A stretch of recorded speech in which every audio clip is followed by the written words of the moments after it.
There you go. Yes. Good afternoon, everyone. I'm Edmund, MD and founder of A1 Media Capital in London. So I help investors participate in investment in films, feature films, but I'm also raising for a media hub in Wales. Thank you very much for being here. Avi. Good morning, good afternoon. This is Päivi calling from Finland. I'm representing Arctic Nutrition. And for now, it's the world's best kept secret with our Arctic magical berries, and always supporting Kathy over here. Thank you so much. Dotan. Yes, hello everyone. So I'm Dotan Gilad, located in Israel. My company is dealing with international business development. We help manufacturers and companies enter into new markets worldwide. I'm not sure I have many answers about music, but I like music and I can learn from others. So why not? Thank you so much. Dante. Hello, thank you, Kathy. Hello, everyone. I apologize for the noise, but we're celebrating my wife's birthday today. But I wanted to be here. I love music. I love Kathy, and I wanted to bring my 5 cents to the meeting. My name is Dante, and I am the president and strategy director of a marketing agency based in California, with production offices in Buenos Aires, Argentina, and here in Spain, where I am today. And I basically help professionals and companies being found for, by bigger and better opportunities, by web design, search engine optimization, and a lot more stuff. So thank you for having me here today, and look forward to meet you all. Thank you so much, Dante. Sylvia. Hi, so I'm in Ireland here, and I've worked in the music tutoring business for going on now 20 years. And as of this year, I've hosted a podcast centered all around the music world, hoping to be an inspirational piece of content to encourage people down the right path of education, because there's a lot of information online and it's hard to navigate it, but also to kind of break through and create change. Thank you so much, Sylvia. Dan.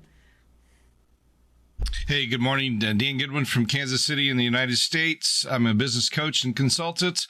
Music has played a huge role in my life, and I look forward to sharing how you can merge business and music. Thank you, Kathy.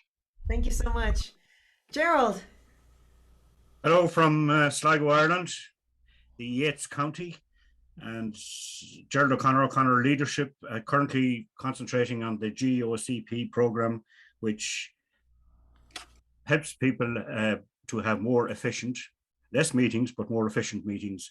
And hopefully that the idea is that the whole culture of the organization improves as a result of that when they go deeper into their challenges. Thank you, Kathy. Thank you so much, Gerald. Avi. Hi, everyone. I'm Avi Uberman from Israel, and my company is THI, the Uberman Insight.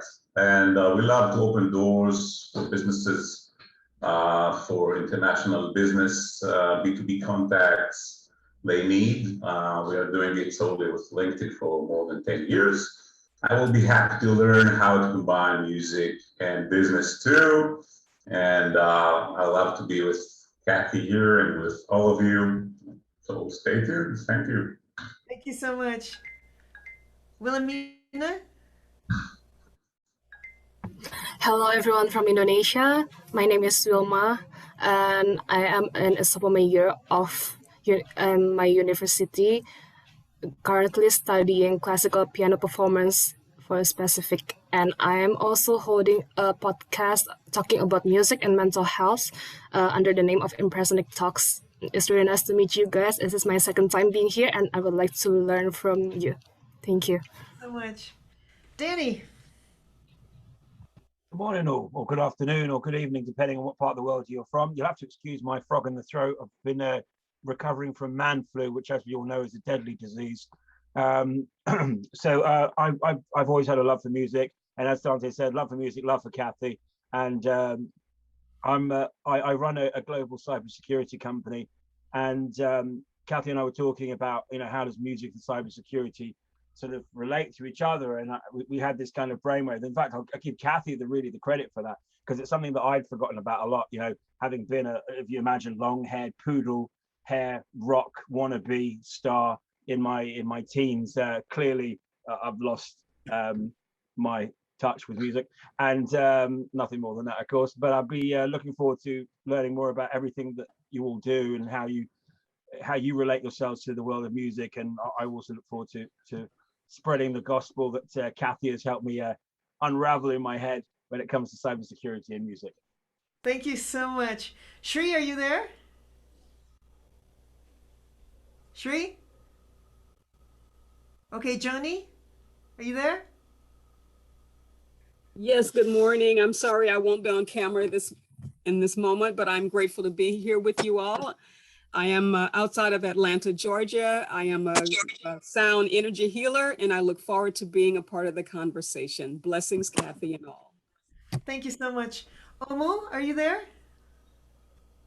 Yes, I am. Would you like to present Can you yourself? hear me? Yes, we can hear you fine. Would you like to present yourself? Okay, so my name is Omu Obilo. I'm a transformational coach. I live in Lagos, Nigeria. I don't know what else to say, but I work with people generally to realize what their values are and how to live their best lives. And I think music is very important. So I'm glad to be part of this conversation. Thank you so much. Thank you all for being here. And I'd like to preface this meeting with saying that this is one of the hardest meetings that I've ever put together, because I go to people who are marketers and they say, "Yeah, music's great. You want me on the call?" And so this is a very difficult one. I would like thank you all the marketers who are here for being here. I would like to say that today we're going to treat music like a business. And so here it is, okay? You've got classical music in all of its different shapes and forms, okay? And I come to you, each of you is a marketer. I come to you and I say, how can you help me? And that's what I'd like to talk about today, okay? How can you help me? Because the interesting thing, Eamon and I were talking the other day. He left me a 17-minute message. It took me about 2 hours to go through each part of the message, because he said, I want to do a soft sell. I want to tell people this is what I do and how I do it. And then I started thinking about it. Nobody, and I'm pretty famous now, nobody ever reaches out to me and says, hey, Kathy, do you want to buy a web page? Hey, Kathy, do you need help with your production of concerts? Hey, Kathy, do you need this? Nothing. And if nobody reaches out to me, I'm sure that 98% of the musicians out there are completely left alone. And so this is something that I'd like to put on the table. This is why this meeting is very important. I'd really like to put this on the table, that we are a market. Classical music is a market.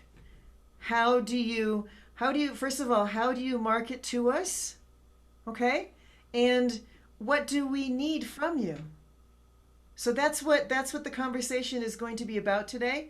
It's going to be about what your company can do for us. Okay? And don't sit there and say, well, I don't know. I mean, what does a musician need? A musician needs a web page. Musicians need publicity. Musicians need marketing. Musicians need branding. It's one of the most important things that we need. Everything that a normal business needs, a musicians need. The difference between us and all other businesses, I think it's because the product is us. And so I know from experience, I've had to go out and ask every single person, how can you help me make my webpage? I think I need one, but no one has ever sold to me. And so first of all, they say that 57% of all musicians are out of work right now. Okay? 57%. Now, most of those people, at some point in their lives, they could afford to go, most of them could afford to go to music school. They still, in spite of everything that's been going on, they still have a little bit of a cushion. It doesn't cost that much to market, and it costs even less to go to marketing school. I mean, there's courses on Udemy that cost what, like $2 or $3? This is what musicians need. We need to be told that there is a way out of this. And I've had so much against this meeting today. I've had, actually angry letters come in about this meeting today, because, and I thought about this, why am I getting the angry emails? I think I'm getting the angry emails because I'm making classical music impure. And so let's just go back a little bit and talk about what was the origin of classical music. Why did it not need to be publicized? And I think the reason behind that was before, people would go to the opera to be seen. And you had to be of this certain type of family. I'm talking like the 1880s. You had to be of a certain type of family to go and have the privilege of being seen at an opera. And it even got to the point where people would, how can I say this? They would have to like pass an audition to get to be able to sit in one of the seats at the opera, and the intermissions would last an hour or two because the opera wasn't important. Eamon, as you said once before, the opera was not important. The get together was. So now that everybody's on Facebook and they have tons and tons of fans, you don't need to be seen at a concert. And this is when you need publicity. And the last thing I'll say is that when I was a kid, I never understood the Queen song Radio Gaga, because I was like, what? You make an audio recording, you make a video, what's the big deal? And I was like, why is he complaining so much about it? And now I realized when you make a recording, it's cheap. When you make a video for YouTube, if you make a good video, and if you're a rock group, you need a really good video. It costs a ton of money. So when the world went visual, classical music stayed behind. So to all the marketers out here, I would say that classical music is an amazing, amazing, amazing market to get into, because it's a virgin market. There's not many people out there. And if you just look for people like this, and you don't even need a soft sell, because they've been ignored. And I'll just say, for example, when someone says that they're a musician, I do this on purpose now. I say I'm a musician, and I see their faces, and they're like, "Oh my God!" And I'm doing really well, and they're like, "Really?" I get that reaction. Yeah, there are a lot of musicians out there that are suffering, but there are other musicians that are really trying to change their lives, and we can help them do this. So with that, I have a couple people who wanted to go first. So Dante, would you like to go first? Yes, of course, of course. Listening very careful to your words, I agree 100%. I remember 20 years ago when I was in the art school, and the chances that we could connect to a CEO or a founder of a company to show our work was minimum. But I did it. I actually got a chance to work for a print shop in Los Angeles thanks to a contact, and I did my presentation on paper, I remember. The good news, guys, today is that it is just a matter of shooting an email. It's easier than ever. That's why you need to put 100% of your energy in yourself. The days of chasing are over, guys. Stop chasing the opportunity, because that's going to bring you frustration, and frustration brings depression. So you need to put all of your energy in yourself. Keep your profile up to date. Make sure that you're active on social medias by commenting, by liking, by sharing. That gives you visibility. Visibility is the key today. Okay, so if you don't have a website, build a landing page, build something basic. There are a lot of free stuff out there, WordPress templates that you can get. First of all, register your name. Go and yourname.com or your country, whatever. You have to have your domain registered in a landing page. Okay, if you have a studio or a place where you go, you can register that on Google My Business. Google My Business offers you a free website. Okay, so there are resources out there that could help you get visibility, but you have to do your homework. If you sit on your couch and just point a finger and blame someone else, you're wasting your time. You're not doing any good. I know it's challenging for all artists, not only musicians. All artists are struggling, but those that succeed are those that believe in themselves and that share a story. It's all about stories. It's not even talking about music all the time. It's just talking about your life and being real. That's the key today. So my advice to you is, step out of the couch, do your homework, be active on a daily basis, do these type of events, network, You know, we can travel around the world virtually today. That never happened before, and now it's normal. I am at a restaurant right now and talking to you guys. So if you got me with any, it is my wife's birthday, so she's not killing me because I'm a good person. But again, I mean, it's up to us, guys. So go for it. I am available, and I offer a free consultation to anyone in this meeting today. You can reach me. DanteFiorini.com is my website, and you can shoot an email, say that you were in this conference today, and I will give you a free consultation and help you figure this out, because that's what I love to do. All right, so thank you, Kathy, again for inviting me, and I wish you all a fantastic weekend. Thank you so much. And I would like to, I don't have so many people on the call right now. I would like to just, thank you, Dante. I really appreciate that. I would like to ask people, do musicians need a webpage, and why? Oh, wow. Okay. Let me have a look. Hi. Can you hear me? Yeah, we can hear you great.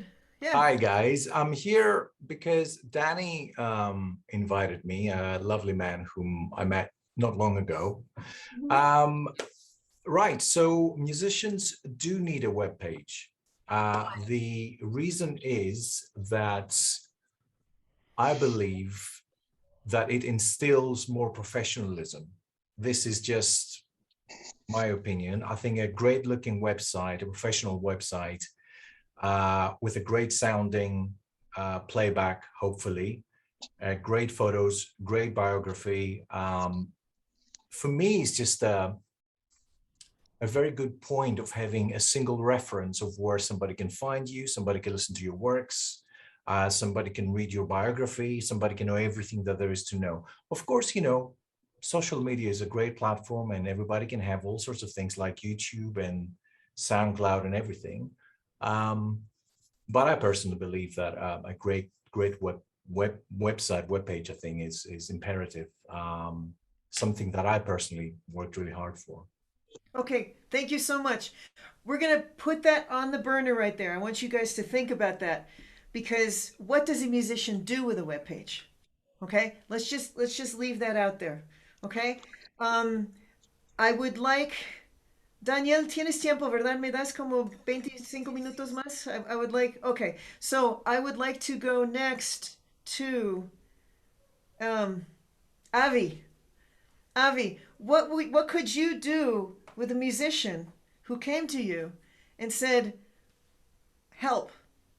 And we've talked about the webpage, and so we're going to LinkedIn now. How could you help a musician on LinkedIn? What would you do?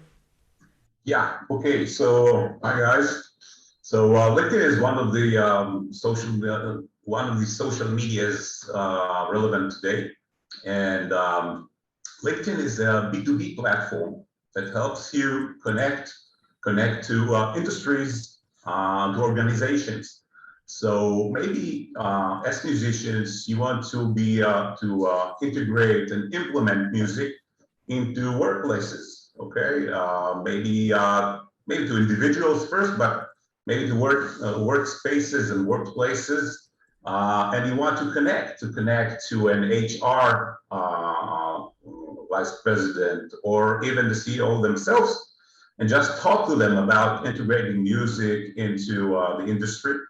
So this platform can help you a lot, because there are a lot of about 25% of this platform, which is just more than 750 million users. About 25% of them are decision makers. Okay, let's talk about 180 million around the world that are decision makers, CEOs, company owners. There are people that you can talk to them, be seen to them, and talk to them, and just try to persuade, to convince them that music can be implemented there. Maybe you can have a word with a CEO or a vice president or someone that loves music too, and you can talk to them about this basis and how they can integrate it into their workplace, and just put it, you know, when they are going to eat or dine in the dining room, or some good music while working in a workspace or something like that. this can help people achieve more. Okay, they can upgrade themselves and achieve more during work. So I think this could be a good one, a good platform for a B2B connection for you. Okay. Thank you. How can you help a musician? If a musician came to you and said, "Huh, what do I do?" What would you say? All right. All right. Yeah. So first you have to build yourself into that network. Have to build your profile in there. It's like you're building a profile on Facebook and Instagram and any other network. Build a company page. If you have a website, so you can build also a company page on LinkedIn too, and you can. This is the way to be seen, and then you can connect. Just trying to connect to people, decision makers in industries that you like. Okay, maybe you like the pharma industry. Maybe you want to meet CEOs in the pharma industry. So this is the best place to look for them and to catch them up and try to be proactive with them. Maybe you can post something that in that network, yeah, like you do on Facebook or any other networks. You can post something there, and people will see that and connect with you, and Great. talk to you about it. All Thank right? you so much. Gerald, I'm going to get to you in 2 seconds. I want to say what he said is really interesting, but the part that's missing there is, what are we trying to sell? Because we are the product, but what does the product do? Right? This is a really hard part for us. You know, it's like, I'm a musician. Okay, yeah, but what does the musician do? You know, you're sitting in your house playing the violin. What are you doing? Okay? So you have to, when you're reaching out to someone like Avi, you have to think about, what do I want to do on LinkedIn? Not only who am I? This is the hard part about being a musician. Not who am I, but what do I do, and why do I want to interact with people? In my case, it's easy. I want people to come to my concert. Okay. I want people to realize that what I'm doing here in Mexico can be duplicated all over the world. Okay. In my case, I know what I'm doing, but there's a lot of musicians who are like, I'm a musician, hire me, but they don't have an idea of themselves as a sellable product. So that's what you need. I'm going to, Dan, I'd like you to talk after Danielle. Danielle has to leave a little early, so I'd like to get to him. But first, Gerald, please, you wanted to say something. Recording in progress. Oh. Thanks, Kathy. I 100% agree with the LinkedIn. I think, especially for classical music, would be very important. But more important than that is to have your own email list. Not a LinkedIn list, not a Facebook list or a Twitter list, your own email list, and keep building on that every day. And this is part of your job as a musician. Put 4 or 5 names, and every day, religiously, keep adding them to your list or asking them to join your group, whatever it is. And over time, that will build into something substantial, and you will have connections straight away. You will be able to tell them about your gigs. You'll be able to tell them about what you're doing. In Ireland, and in an Irish context, we're very poor in getting sponsorship from people, from industry or from people, and it's out there. It's available. And there's a company I deal with who actually, it's more to do with sport, but I'm sure they can do the same thing for musicians. They actually actively look for sponsorship with suitable people, like classical music, like we've said. The pharma industry now would be a good hit. They're flush with money, and they are very well thought of. Actually, they're in things. The other area in Ireland specifically is that because of our complicated political history, there is money available. It's called Peace Plus and Shared Island, 2 different funds, and I believe that we have done it. In my own county, we have done it in the past. It was called a Peace 4, where we did a classical interchange between North and South. And this is a substantial amount of money that's available now. And I believe musicians, North and South, could put a package together for that as well. But that's specifically in Ireland.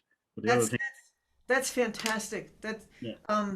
Thank you so much. I'd like you to, I'm going to give you a couple minutes to think about this, but think about if because I am interested in this, if I went and asked for this type of money, what would I give in return? What if someone is a business? If someone is a business and I come up to them and say, "Would you support me?" A business needs to get something in return other than a tax deduction. And so if you were the person who's giving that money, Gerald, what would you want from us in return? Because it can't be a one-way street anymore. It has to be a mutual decision. And I have to go now to Daniel because he told me that he has to leave in a couple minutes and he's got an amazing presentation.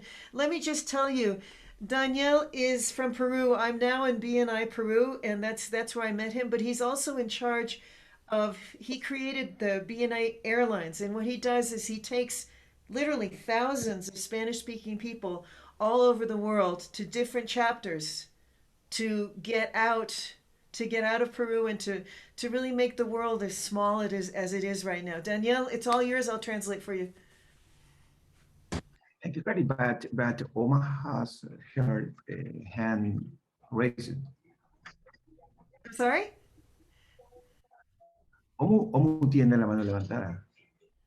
Everyone raise their hand? Yes. Yes, my hand is raised. There you go. Okay. Hello, my name is Daniel Charinas. I am a director of Spinaca Audio in Lima, Peru. To make the presentation more fluid, I will continue to speak in Spanish. Kathy will help us with the presentation, but the material is 100% in English. Thank you, and we start. Okay. Esta es una experiencia que me gusta contar. Katy, tú me vas diciendo para... Si me das chance, vamos como por frases para que no te esté Okay. encima. This is an experience that he would like to share with us. Yes. Robert Kiyosaki estaba en una entrevista y la periodista que le estaba haciendo la entrevista le dice, yo también soy escritora. Kiyosaki was in an interview and the person who was interviewing said, I'm also a writer. Y le dice, ¿me podría dar un consejo para vender mejor los libros que tengo que no se están vendiendo mucho?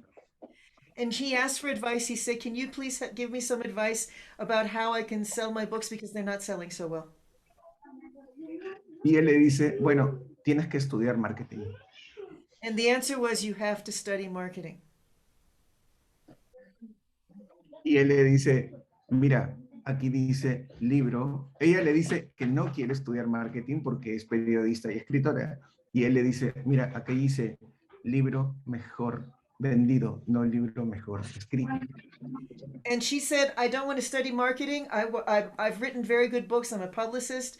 I don't want to study marketing. And he says, the best written book is not necessarily the best sold book. Y es algo que a mí me hizo entender la necesidad de que todos aprendamos a vender bien lo que hacemos, sobre todo si lo que hacemos está muy bien hecho. And from this, Danielle learned that we do have to market ourselves because there is a need to market ourselves if we have a good product. Y esto es quién soy yo. Yo soy publicista. Tengo el placer de haber obtenido algunos reconocimientos haciendo lo que sé hacer. He sido jurado del festival más importante de publicidad de la región por 2 años consecutivos. El año pasado, en plena pandemia, con mi banda, Tarara, grabamos un disco 100% en casa, sin necesidad de ir a nuestros estudios. Los 3 somos músicos y tenemos estudios, pero decidimos grabar el disco 100% desde casa. So when it says here as the musician, he did that recording with his friends, each in their own houses. So it was a virtual recording. Pero también decidí en el año pasado que podía comenzar a utilizar la virtualidad para conectar personas, sobre todo muchas personas, miembros de BNI en Latinoamérica, para hacer vuelos virtuales. Así que creé BNI Airlines, la primera aerolínea 100% virtual.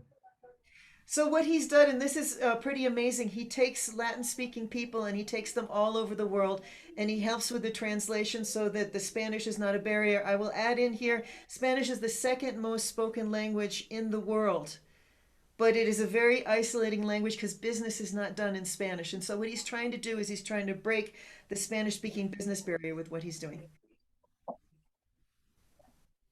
Y en mis ratos libres creo algunas máquinas imaginarias, ¿no? Máquinas que convierten el aliento de las personas que hacen que el aliento de las personas inflen pelotas o medidores de emociones, ¿no? Ese es mi pasatiempo favorito. And I'm not going to translate exactly what he said there. I would like you to just read what he put, because the video that he's going to show further on, he invented it. Okay? So go ahead. Esto lo podemos presentar, Katy. Sí, sí, claro. Okay. Esta es una de las máquinas que creé en 2017. ¿Tienes el de los...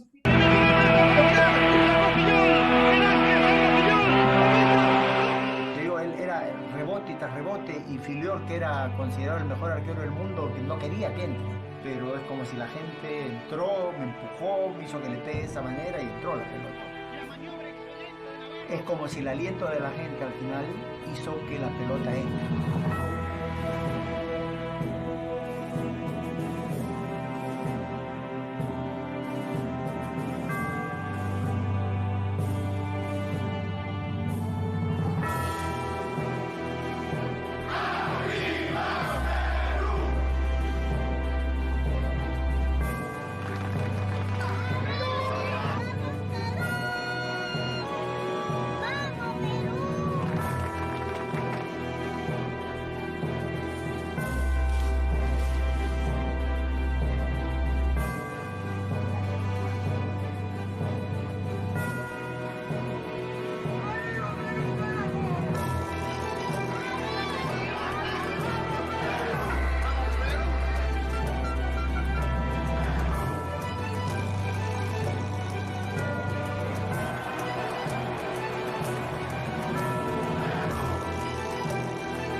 Con el que se va a jugar, pero este balón ha sido, digamos, inflado con el aire del hincha.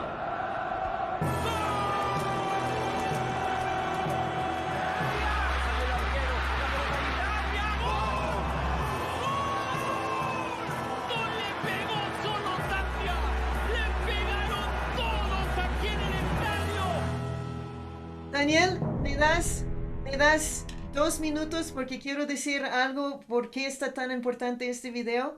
Okay, so if you can put, me pones la pantalla normal porque quiero decir por qué está tan importante este video. Okay, so the reason I asked him to put this video is there's two really important parts to this video. One is that 1 million people saw this video, and the other is that it's $800,000 worth of free publicity. Music can do that. What he just did was a soccer ball. It's easier with a soccer ball. It's just an object that was used in a certain way, okay? And this is why Danielle is so important to me, and we have meetings probably 2 or 3 times a week because of the projects we're working on together. Because what you just saw, just imagine somehow being a company and using music in the way that he just used a soccer ball. Because it's not about the soccer ball. It's about the breath that went into the soccer ball. And I've shown this literally all over the world. Okay, and people are like, oh, we take ice from in Minnesota, we take ice from the lake and we pour it on the hockey field, and it's a really big deal. So um, it's an idea, and music is an idea, and that's why this video is so important to me, and also because it's marketing. So Daniel, por favor, sigue con lo que estabas diciendo. No, y Katy, quiero acotar que el cliente lo que nos pidió fue un video, pero lo que nosotros hicimos fue construir esta máquina y es una de mis máquinas favoritas y tiene los resultados que tú has The contado. client asked him for a video because that's what he does, his videos, and he was like, oh, this is a really cool idea. So he invented that machine to go with the video. Okay? Y esta es otra historia que quiero contarles. Un cliente nos pedía vender departamentos para el que iba a ser el edificio más alto de Lima, pero los departamentos aún no estaban construidos y nosotros decidimos hacer esta experiencia. So this is another one, and I'm going to talk about it before he shows it, okay? He's selling a high-rise building that is not built yet. So let's just talk about imagination here, okay? So imagine in some type of musical terms, or even with your businesses, what would you do as in music if your product is not tangible? Okay, so go ahead, pon el video, por favor.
Translation for this one. I owe you guys the translation for this one, so I'm going to tell you quickly.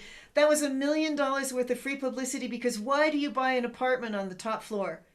Okay, you don't buy an apartment on the top floor to spend 3 minutes every day going up and down the elevator and waiting for it to get there. You buy it for the view. So what he did was he took that and he showed you exactly why you're going to be buying that apartment. It sold out 60% beforehand. So again, I'll say it.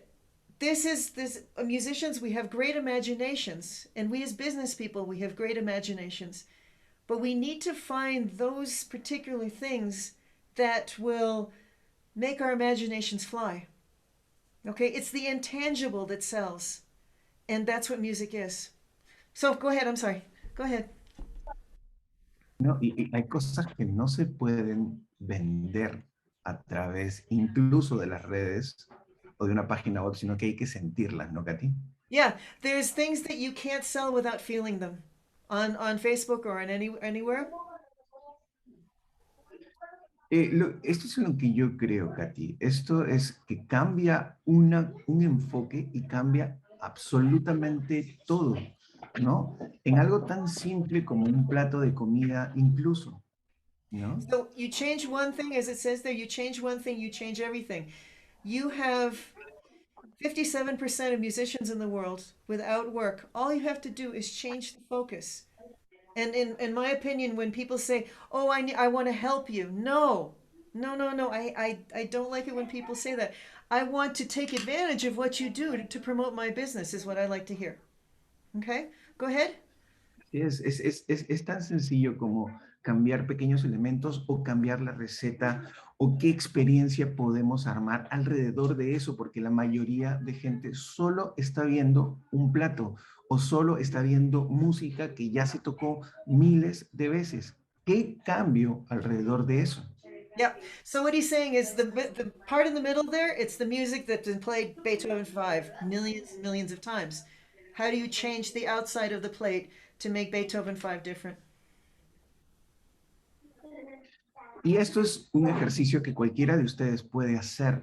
Si están pensando en, oh, ¿qué puedo hacer con esto que no estoy vendiendo de la mejor manera? Que puede ser música o puede ser un producto o puede ser un podcast o puede ser cualquier cosa. Esta es una fórmula que se llama desvarío en 8 o Crazy 8. So this is something that when you're thinking of an idea that you'd like to sell something, it's called the Crazy 8. Es tan sencillo como hacer el ejercicio en una hoja, ¿sí? Y la idea que tienen, tratar de forzarla por diferentes caminos, en este caso 8 caminos, ¿sí? Uno es, ¿qué puedo reemplazar de aquello que tengo? Okay, ¿Sí? so here are the 8 things that he's talking about. So what can he replace that's not working? O cómo puedo combinar eso que tengo de una manera diferente, que quiere decir, ¿con quién me puedo asociar? Que puede ser una marca, puede ser un restaurante, un hotel, como lo está haciendo Katy. So what can I combine with what I'm doing to make my product better? For example, what I'm doing when I'm working with a hotel here in Mexico to promote my concerts. ¿O qué cosa nueva puedo adaptar que sea completamente disruptiva? Como le mostré a Katy una vez, una orquesta sinfónica interpretando salsa cubana. What can I do that would be different? What can I do to adapt to modern reality, like an example that he showed me of an orchestra playing salsa? ¿O qué puedo modificar? O incluso cómo puedo magnificar. Para mí esta de la magnificación es una de las principales. ¿Saben por qué? Porque tendemos a pensar en pequeño, siempre. Y entonces, esto que tengo, ¿cómo lo puedo hacer gigante, grande? What can he modify or what can he magnify? And for him, this is the part that's most important for him because we always think of things in small. And so if we think in things in bigger, we get better results. El proponer usos diferentes para algo que yo ya tengo. ¿Sí? Damos por sentado que una pelota de fútbol no puede ser inflada por el aliento del hincha, sino que tiene que ser inflada con un inflador. Pero cuando dices, voy a proponerle un uso diferente al aliento del hincha, nace esta pelota.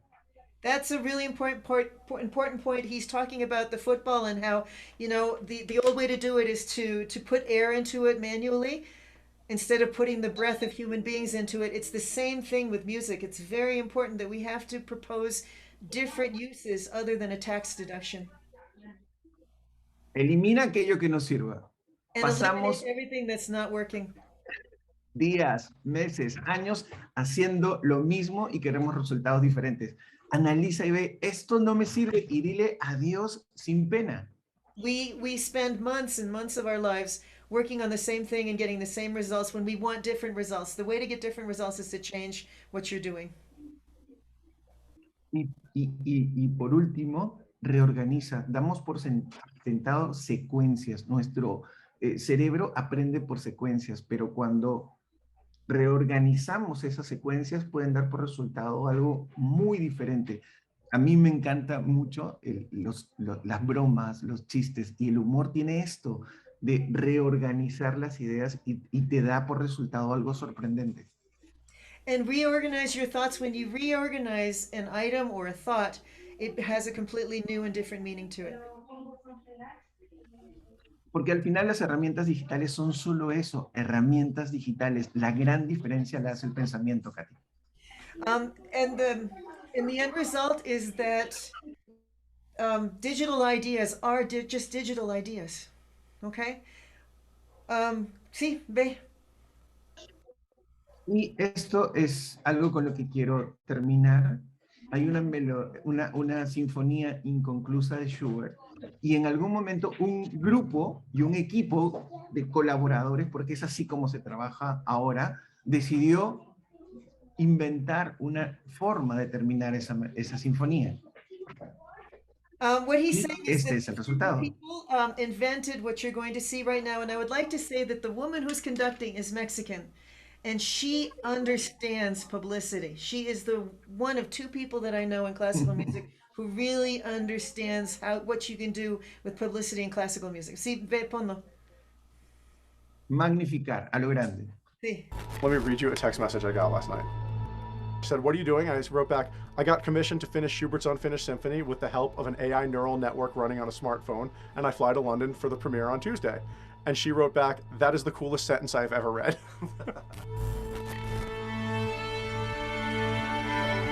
At Huawei, we are always searching how we can bring technologies to make the world a better place for people. We strongly believe combine the artificial intelligence and the human expertise, we can help to push the boundaries of what is human possible. Last year, we taught our AI to drive a car, translate various love songs into a piece of music, and use it to open up the world of books to deaf children and their parents. This year, we wanted to set ourselves a new challenge. We decided to teach our smartphone to complete Schubert's Unfinished Symphony. First, we created an AI learning model on the Huawei Mate 20 Pro. We use that to analyze the existing first and second movements of Schubert's symphony. The AI then created the melody for the third and fourth movements. We worked with Emmy Award-winning composer Lucas Cantor, whose role was to draw out the good ideas from the AI and fill in the gaps where necessary. The intersection of music and technology has given us modern music, from the electric guitar up until the digital audio workstation. I think AI can only be helpful. It's like having a collaborator sitting right next to you who never gets tired, who never runs out of ideas, who never has an attitude of any kind. It just is there to work and it's there to help. It's taken 6 months to get to this point, and the results are incredible.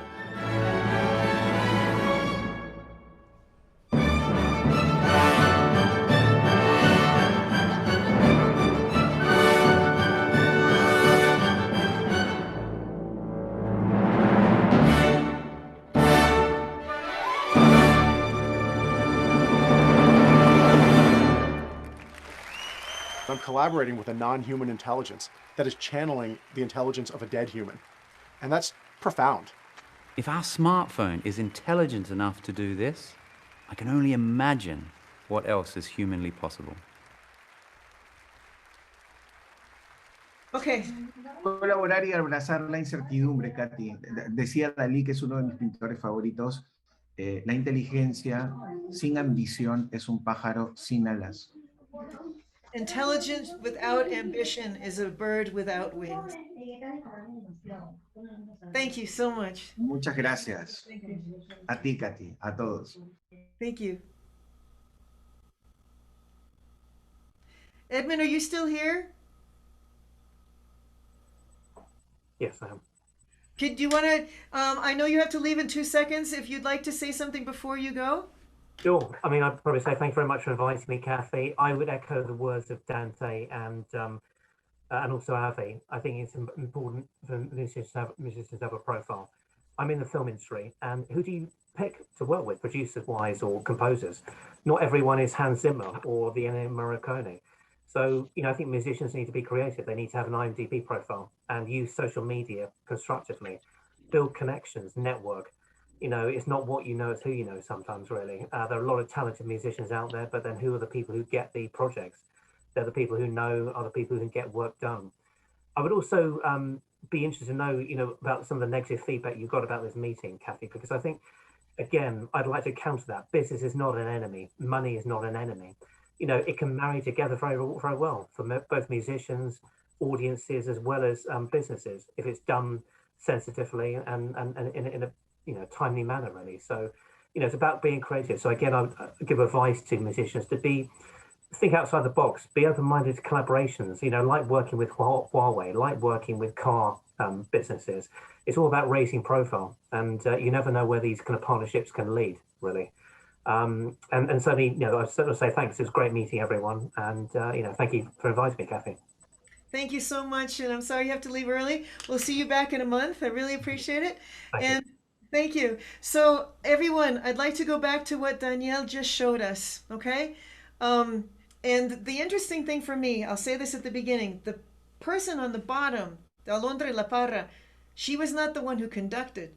She was the one who believed in this project. And she's a musician. I know her. I mean, she started her career about 15 years ago. I was one of the first people in her orchestra. Okay? What did that last video do? What was the impact that it had? Anybody who wants to go first? Annalie, would you like to go? Yeah, just amazing what possibilities are there that I would never have dreamt of. And that is that out of the box thinking that you mentioned earlier, that there is a possibility for creativity that it's literally unimaginable at this point in time. Exactly. Because what he did was completely, it wasn't following any patterns. It was just something completely new. Dan, would you like to make a comment about what we saw? Yeah, I'm blown away. So, and I'm a geeky techie nerd, musician, business person. So that was a convergence of all of those disciplines, all of those subjects, all merging in one. It was fantastic. So, muchas gracias, Danielle. That's awesome. Danielle, Perfecto. I would like to say you are one of the reasons that I live in Latin America, because you guys have no idea of what goes on here. It's just, it's a fantastic place. And the only thing that stops us from getting to the rest of the world is the English. And if you guys ever want to come and meet people like Danielle, they're all over the place here. There's just so many unbelievably, incredibly talented people who haven't had the education that we've had and haven't had the advantages.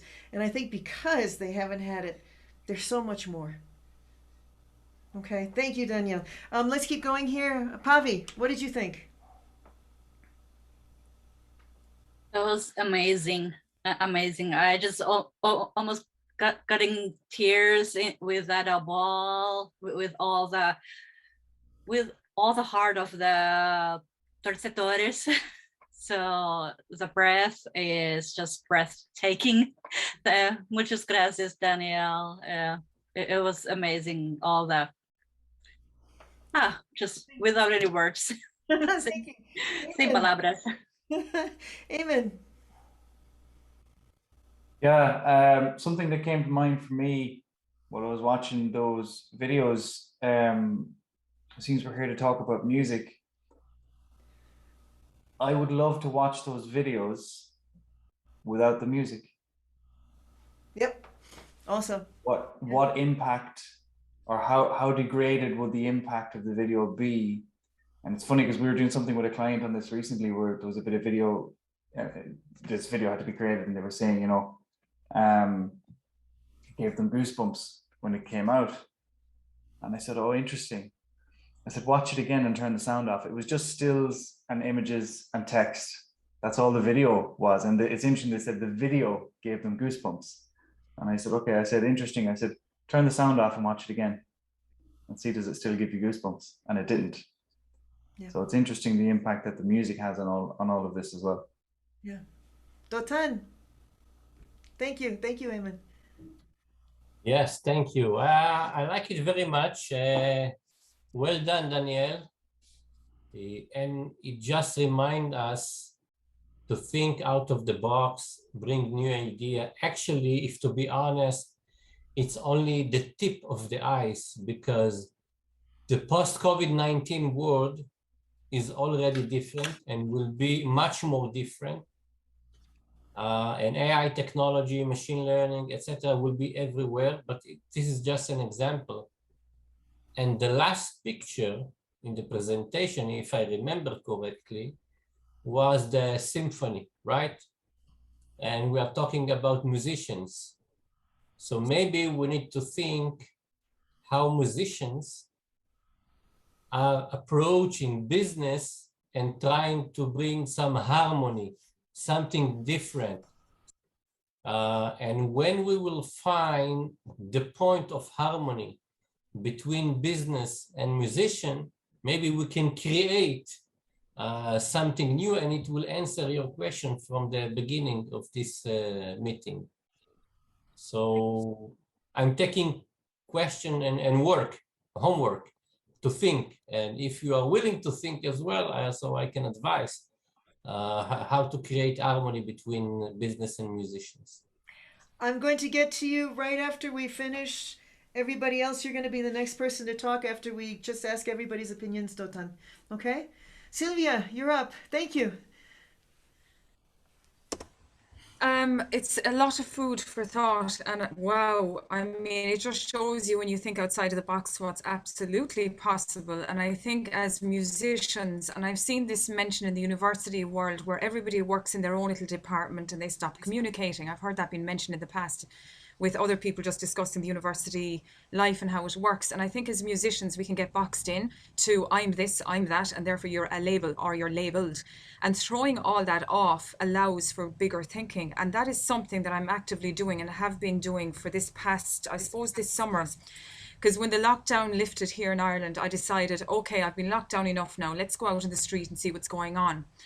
And let's observe. And I think through observation, you can learn so much and you can see so much opportunity. And I think musicians in particular need to get out of their box, remove the label of who they are, throw that stuff away and start looking around them. Thank you. Because you're so honed into your craft, you're so honed into your skill. That's it. Thank you. I appreciate that. What you just said made me think of two of my the things that I remember most about his two videos. It's the million fans, million in the free publicity. Okay? That's what I took out of that, and that's what I want to work on, because what we are capable of doing is getting that free publicity for other companies. That's what music can do. So that's what I took out of what he's saying. John, you're up next. What would you like to say? Thank you, Sylvia.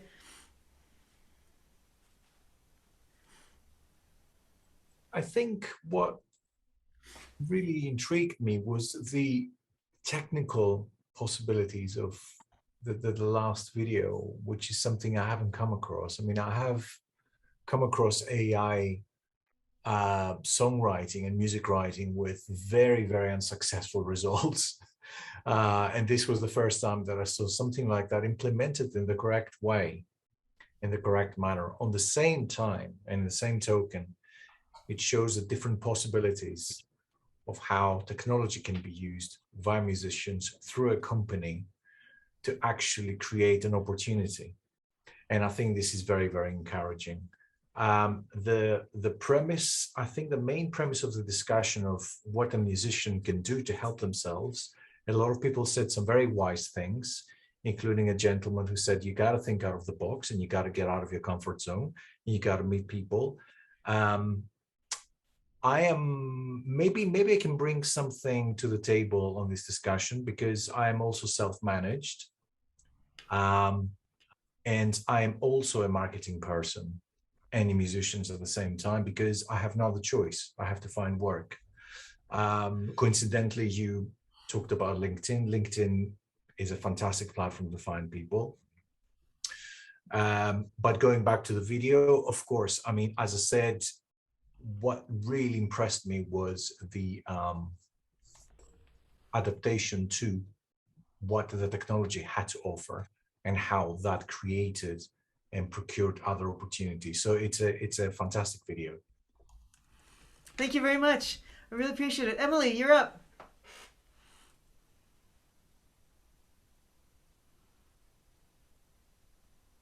You there, Emily? No? Okay. So let's go to Avi. Yeah. All right. Yes, this was breathtaking, and I was breathtaking also. Like Paggy said, I was almost tears got out because of how you can make things really great by thinking different.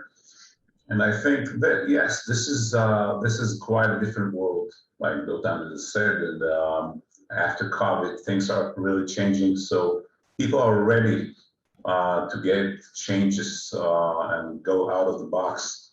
They did with what they did before COVID, and they changed what they did. So they're ready for change. So I think the new combinations and thinking of how to combine music and business, like Dotan said, it's really a new challenge, and I think we're supposed to be ready to make that step together and to think about bridging the gap together. So yeah, I would say Danielle had to leave, but I would say that, I mean, we saw the product. This is what we as musicians are lacking. What is the product? Okay, what are we trying to sell? And then when you see it presented like that, then you marketers, well, we marketers, we say, wow, how can I use that? Right? How can I use that to promote my company? Wouldn't it be really cool if I had an ad that did this and it would cost me so much less on Facebook to do something like that? Gerald, you're up. Thank you, Avi. That was great. Thank you. Well, I've been preaching for a long time that we've seen nothing else with regard to nothing. We've seen nothing since with regard to AI that is going to change the world, and I'm not sure that we're all prepared for it. And that has given me a slant that I never thought of myself. So thank you for that.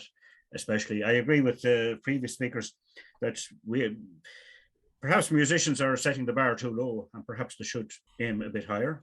Yep. Yes, people do get into silos, and in the meeting context, every possibility should be examined. And if it's yes or no, that's only a binary decision. That's only one decision. There should be more into it than that. Every possibility and contrarian view should be examined and come at it from all angles. Thank and you. Especially get the quiet people in the room to speak, because there's ideas there. They may not be comfortable in expressing them, but you have to get it out of them, or to go to the grave with them. So, but AI is certainly going to change how we live. Thanks. AI and virtual reality are going to change that a lot. Deborah, you're up.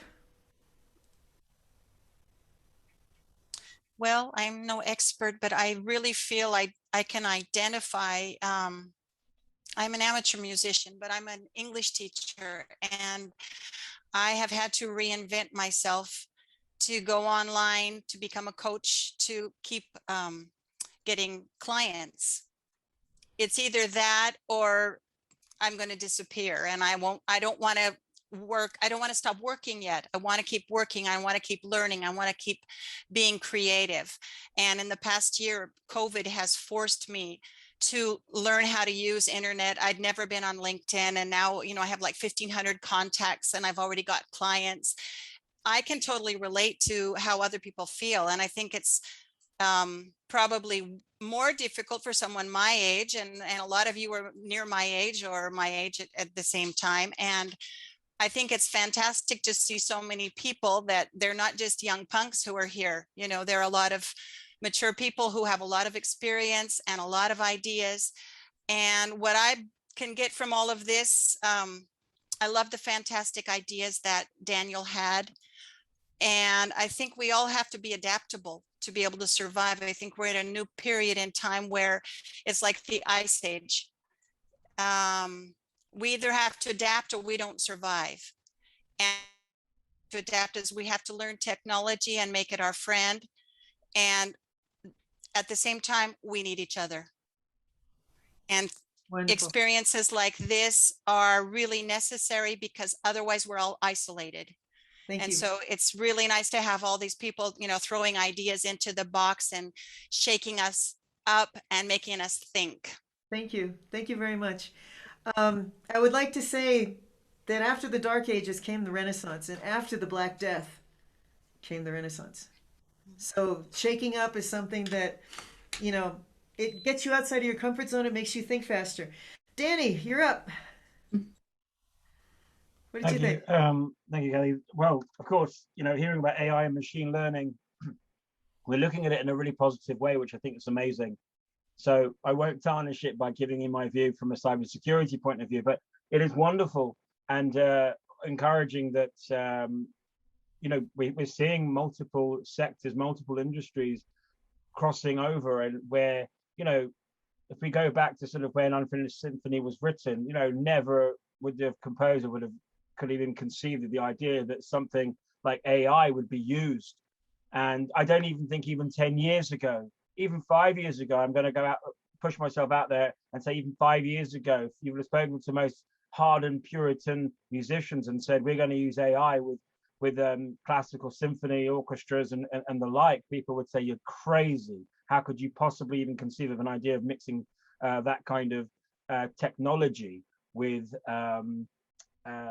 music? And it is wonderful, and I love the idea that the way Daniel sort of used certain videos, and I'm always sort of, you know, like a couple of others said, you know, bit of a you know, surprise, a bit of a, you know, gadget freak and, you know, loving technology, you know, boys and their toys and all that. But I think it's just I think if, you know, it's the same way in business when people say, what's your unique selling point? And actually the only unique selling point we have now is our own personal branding. And we've been talking about that today, about how we market ourselves as musicians. I mean, I'm very much an amateur at home, playing with, you know, things like Audio Logic, Cakewalk, if anyone ever remembers that, you know, just with my guitar, and that's it. I wouldn't call myself a hardened musician, but I think it just goes to show the very reason why what we're discussing today, Kathy, is, you know, where do people go as musicians? Where do you go? What's the next step? How do you stand out from the millions of musicians? I mean, there must be millions of musicians around the world, probably the tens of millions. I can't imagine there isn't, even from the amateur all the way to the hardened professional. He's a professional, you know. So I think it's a wonderful advertisement how musicians do need to adapt and be forward thinking, because I think that's where we've all had to do it in our respective industries. So it's a really wonderful showcase of how music has never stood still, how music has continued to grow and grow and grow. No matter what was going on in the world around it, music is that one of the very few true constants in this journey that we were all on. Thank you so much. Appreciate that. Dan, you're going to be after Dotan. Wilhelmina, would you like to say something? Thank you very much. I am not an expert. I'm not a businesswoman, but seeing how Daniel present those presentation, and I think I relate so much to the very last video. I know Schubert never finished his works as a composer, and editors tried to complete them for him, or even the performers are trying to complete it on stage. But to finish with AI technology randomly I think, is a huge innovation in the classical music. I agree that we need to adapt with the technology as well to bring the classical music more like seen and more appreciated in some ways. But a question just like across in my mind, like, will AI technology reduce the real human soul of the music? That is my question, because I believe music reunites the human soul from every part of the world. And if so, how can we keep the humanity inside the music rather than just advertising it as a total business opportunity? So in my opinion, we need to build the core value first before advertising it. Thank you. I appreciate that. I wanted to say something quickly, that what everyone's kind of missing here, that was an ad for a cell phone. That was an ad for a cell phone, and they showed it like 10 times. It was like, see, I can do this on my cell phone. I can like create symphonies on my cell phone. I mean, how many, we've been discussing it. It was such a good ad that we forget that it was an ad for a cell phone. you know, and we're going to remember this ad for the longest time. And it was an ad for a cell phone. So classical music can be used to help a cell phone company make millions of dollars. Mhm. That's a pretty amazing thing. And you actually, we're discussing it like this is like as if it wasn't an ad. And the woman who did that ad, I know her, and she's really smart, and I can feel her hand all over that ad because of that. Because you don't sit there and say, oh, you know, they're selling a cell phone and they put AI into it. It was just so fantastically done that you don't feel it that much. Okay, so that was I'm sorry, Emily, you wanted to say something? Are you good now? Yes, yes, I'm good. Thank you. Thank you, Kathy, for all what you're doing. And I'm listening to many people and being actually a practical person. I'm just proposing, and I know there are technical people here who probably can really help with this. Let's create small platform. I don't know, Eamon or other people can help. And for example, start uploading this kind of work, you know, presentation. And you, Kathy, already had over the last couple of months, really nice a small presentation of how it can be done. And let's form from this platform or group a real community where people who can do it from technical side would contribute their ideas or share, because, you know, it was like a situation, a couple of times I wanted to share your presentation, I remember from 2 months ago, and obviously I couldn't find it. But it will be point for people really to come and bring other people who can help, musicians and people who work from marketing side, and actually promote each other and help each other. That's a very, very good point. I think what I should do is I should open up a group in LinkedIn so that people can converse there. I just put in the chat here, I put the page that every single recording is on except this one, so you can look for it there. I will have to change the name of this. It's going to be called Culture with Wings after this point. So you're just going to have to look for the name of it. And I think I'm going to also change the days to Wednesdays because a lot of people have family events on Saturdays. So help me, please spread the word about that. And Dotan, you're up.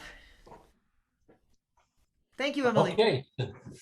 So I already spoke, but I told you that if we are looking to be productive, so we need some actions. And the actions is that every artist and a business in this meeting and even out of this meeting need to take some homework to think 1 week, I don't know how long, how can he do something together with musician or other artists, and to think how we can create something together, and then to bring the win-win situation, the new product that bring the added value of both sides, and it's not should be something very complicated. We don't need AI for this. Exactly. It's a product. It's a fantastic product that right now is like gathering dust in a museum that can be used for amazing marketing. I have, before COVID, I had 1 million views a month on my Facebook page, and I'm getting back up to 150. I get maybe like 300 or 400 likes a day. Organic, okay? It's because it's art. It's very easy as a business person to use art to further your business because you look different. And the way that I say talk about my company is I change the image of your company through your patronage of art. And I think from today it's starting to become a little more clear about what I do in that sense. Is Danny still here? Danny, you there? Danny? Yeah. Yeah, you there? Something. Kathy, maybe bring art, you know, visual art. And I'm trying to connect people with you because it will all work together. You're speaking about culture and you're absolutely right. So visual art and music are helping to work with each other. And I see people here from different culture, from Middle East, from Latin America, and you know how I love Latin American spirit and what people are doing over there. So I think like this synergy will really attract more creative people who would help each other and, you know, and the cause. Danny, if you're there, I'd like you to talk about, you know, cybersecurity and doing files, because this is actually something that breaks me a lot of the time, like a car brake, because how do you load files? How do you send your music? How do you do it in a secure way? I have one of the things that I sell are personalized digital cards, and I had to actually stop doing it because I need to talk to you, Danny, about what's the best way to do it. Because when you're talking about music and you're talking about art and you're talking about paintings, you're not just sending your name, you're sending a file. And these days that can be something that's really, you know, dangerous. And there's got to be a good way to do it. And Danny, if you'd just like to talk about that a little bit. I'm sorry, you're gonna have to repeat that bit. I just had to go and answer the door, so I was away from Yeah, the. no, I'm saying that that one of the drawbacks in the modern world for classical music is that we have to send files, and we have to learn how to send Right, files yeah. in a secure way. And that's why I asked you on the show. And if you could just give us some quick ideas and put your info in the chat, because this is something that has to be taken care of. And I know from personal experience, I said this, but I'll say it again. I know from personal experience, I sell personalized digital cards, and I've stopped doing them worldwide. I do them just personally because I don't know how to safely send the files. Right, so I'm gonna kind of give you a rounded sort of explanation about cybersecurity and music, and then we'll certainly touch upon how you share things. So you know, I'm old enough and ugly enough to remember the time when I was a teenager aspiring to be this great rock star. And I remember we used to talk about how we copyrighted our material, and we would send it in recorded delivery to ourselves, a recording of something that we had recorded. And that was a way, of a very now primitive way of establishing copyright. Of course, things have changed now completely. You know, we're now talking about digital intellectual property on a grand scale, on a global scale. You know, in the very sense that documents of any kind are stolen on a daily basis. We're talking about millions, and I do mean millions upon millions upon millions of digital files are stolen, exploited every single day around the globe. And I'm afraid music is no different. You know, there are people who will steal your music. It happens in mainstream pop and rock. We hear about lawsuits going against some popular musicians. We don't need to name them, mainly because I've forgotten their names, but we know who they are.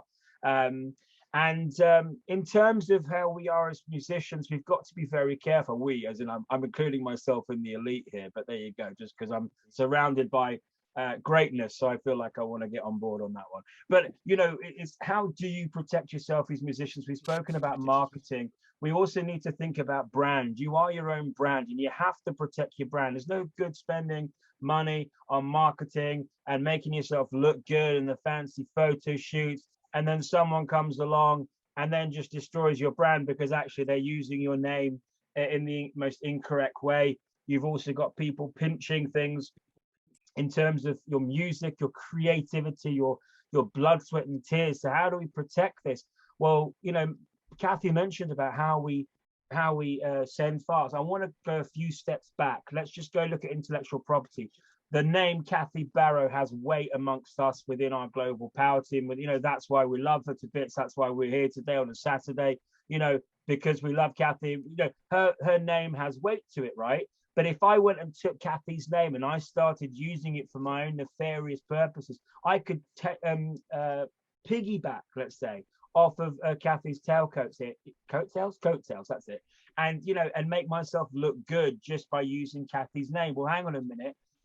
Kathy wants to stop that. We've got to be very careful. So if you are, you know, as musicians, in fact, even as business people here in the room, if our name matters to us so much, you know, the same way that companies trademark and copyright their logos and maybe slogans, musicians must approach it in exactly the same way, because at the end of the day, your name is everything, So if your name is being used for the wrong reasons, we need to protect that name. So yes, you know what? Trademark yourself. You are intellectual property just by your name. That's one thing. The next thing is being, like, by the way, like everybody else, awareness. 80% of attacks happen via email. Guess what, musicians? That includes you.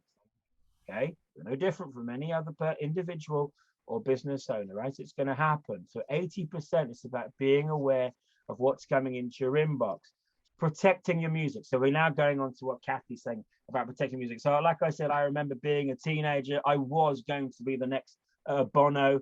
That didn't happen, but I did used to record on a cassette tape. Remember those? Yeah, those really awkward things that always used to get tangled inside the tape player.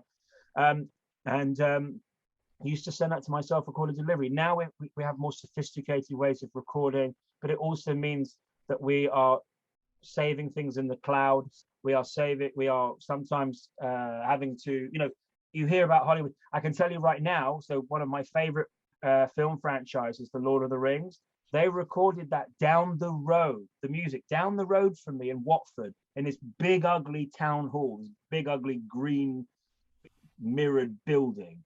And they sent that via what at the time ISDN. Remember that really supposedly fast connection? Now they sent that all the way to Middle Earth, I mean New Zealand, and there you go. You see, now that was a direct line. But what happens to the rest of us? Now, John Kutsalinis and I, we've been chatting recently. Hello, John.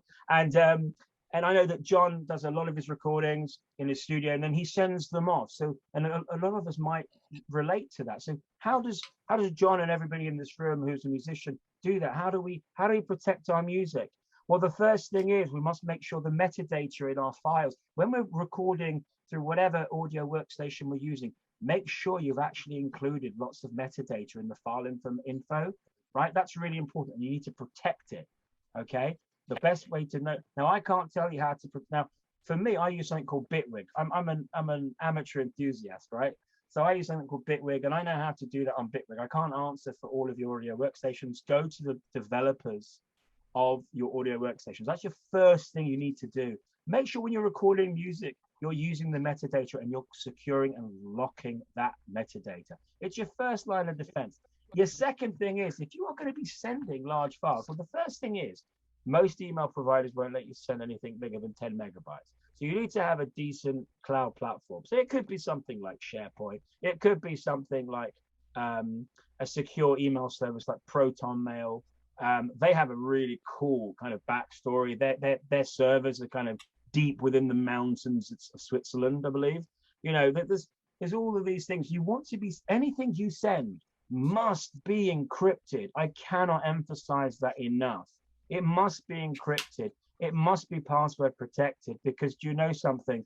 Any music you send, that is your hard work. That is your hard work. You cannot risk music being sent just over email. So even if it's a 5 meg file and you just Kathy wants to send me a demo, I was like, no. I don't care if it's 5 meg. Do not send it to me via email. Emails are like postcards. I always remember when we used to know who our postman was, right? Yes, it was before the time when post women existed, unfortunately. I'm that old. But when postman, you'd know who your postman was. And, and it was never even, no alarm bells ever walked, when Alfie, the postman, walked up to you and said, oh, it looks like you had a nice time away. Or your grandparents had a nice time in Italy. It never twigged. Actually, it's because postcards are just, you can see what's written. Well, emails are just the same. They're that easy to be intercepted. Emails were never, ever designed, the same way the fax was never designed to have a security protocol. So the most important thing you need to do is make sure that you are using some kind of encrypted service. Now, ProtonMail does a free account. Now, free usually means SHIT, but in the case of ProtonMail, it's not. Okay, it just simply means you can only send a certain amount. But it's fantastic, and even on a pay level, ProtonMail is inexpensive. See, people think cybersecurity is really expensive. I can tell you right now, it's not. Okay, you can be very clever with that, right? So protecting your music, password protecting your files on your computer. Yeah, because if you're one of the 80% who get hit by an email attack, right, you are going to then, unfortunately, potentially expose your hard work. Okay. Another thing, I've already mentioned protecting your. So we've just spoken about protecting your music, and again, thinking about one. By the way, another great way. If you do you want to know of a really quick, cheap, and a cheat? This is a cheat, right? This is like a life hack. I hate that phrase, life hack, because it just, I don't know, hack has a very negative connotation, but for me personally, but life hack here. If you want to protect your music, by the way, one surefire way is if you're registered as well, firstly, register yourself as an artist on Spotify, and then upload a demo, or should it be demo? I'm not sure, either way. Upload a demo, and you've published your music. It's as simple as that. That's the digital version of shoving a tape into a Jiffy envelope, recorded delivery to yourself. Upload a demo, publish it on Spotify. Boom, it's done. It's a published piece of music, right? But importantly, protect your brand. Now, there have been people there have been people I've spoken to about how you what do you call it? How you protect yourself on social media sites, on Google, things like this. The most important thing is to lock down your social media accounts. So we get constant calls during the week about, oh, we've been locked out of our Facebook page and all this. And the first question I ask is, well, who is one of your 3 to 5 trusted people that can help you recover your accounts? And they're like, what do you mean? So go into your security and privacy settings on things like Facebook, and Facebook in particular let you add a minimum of 3, maximum of 5 people, trusted individuals that can help you recover your account if your Facebook is hacked. Instagram, I believe, don't do it yet, even though they are owned by Facebook. But most importantly, Facebook, because you can actually regain access to your Instagram via the Facebook page if you have the 2 links. Okay. Now, there's a couple of questions. Someone asked, how do you encrypt files? Okay. It depends on the software you use. So there are different, I don't want to endorse any in particular, but John, we can speak offline, and I can just tell you some of the names. I just don't want to make it sound like an advertiser. We don't do it personally. We don't even have any solutions to do it, but I can talk to you separately about that, John. And yes, quite right. I'm glad you said that, Dan Goodwin. Yeah, Proton Mail, super easy. If anybody wants any help, please just reach out to me. I'm more than happy to give you some time. And it's only because we love Kathy so much that if there are people here in this room, I'm happy to sort of provide a quick 5-10 minutes. And I think that's really it. There is plenty more I could cover, but I was aware of time. So thanks, Kathy. I just put the page again in the chat. Danny, you're on the page now. Your LinkedIn your LinkedIn link is on that page. I just pulled a quick picture of you on there. So anyone wants to reach out to him, he's on that page now, as will. I'm going to try to put everybody who's on this call right now on there. Awesome. So anyone wants to reach out to him, he's on LinkedIn on that page right there. Okay.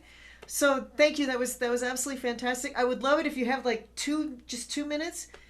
You just rattled off a whole mess of pages. Put them in the chat if you could. Just if you just got a couple of seconds there. What do you want me to rattle off? Sorry. Yeah, the pages that you mentioned about how to you mentioned a couple of pages. If you could just put them in the chat. Oh, there. Okay. Yeah, no worries. I'll do that. Okay, great, wonderful. Thank you so much. That was fantastic. Dan, you're up. Yes, ma'am. Yes, ma'am. All right. So I'll bring this home. When we think of business and musicians, sometimes that's mutually exclusive. So my superpower, my sweet spot is helping scale up companies, but I remember my roots of helping startup companies.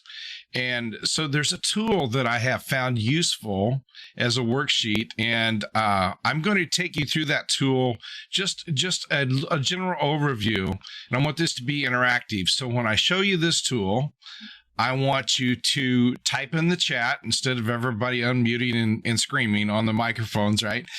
Just type in the chat, and then we will incorporate what we can. So what I'm getting ready to show you is called the Business Model Canvas. And some of you may have seen this before. This is a great starting point for anybody getting ready to start a business. Now, we are all here in music, and music marries the left brain and the right brain. That's why musicians are creative. I will tell you that music has played a very important part of my life from third grade when I started piano lessons. I'm a classically trained pianist. I took lessons all the way through when I was a senior in high school, so that was 15 years, playing major works at my recitals. Got into performance art in my junior high and high school years, musicals, jazz band, marching band, accompanying choirs. I've done all of that. I like to be on stage. I've been behind the camera, in front of the camera. I've been in production. I've managed events. So the scope of knowledge, what I'm sharing with you is that experience has given me a unique way to look at how can we help each other? How can we help startups? So let me share the screen real quick, and then we will go forward. And here it is. All right. So what you're looking at here, and I'm lost the chat, Kathy. There it is. Yeah. Okay. I've got it now. I've got it. All right. So when you share a screen, sometimes you lose the chat. I've got it. So what I want to talk about real quick, the 3 V's along the bottom are our values, our vision, and our velocity. Now, we've talked a lot about in this meeting today. We've kind of skirted the past about values. We're all valuing music because we're all here. Otherwise, we wouldn't be giving 2 hours out of our Saturday to get together to talk about how we marry music and business.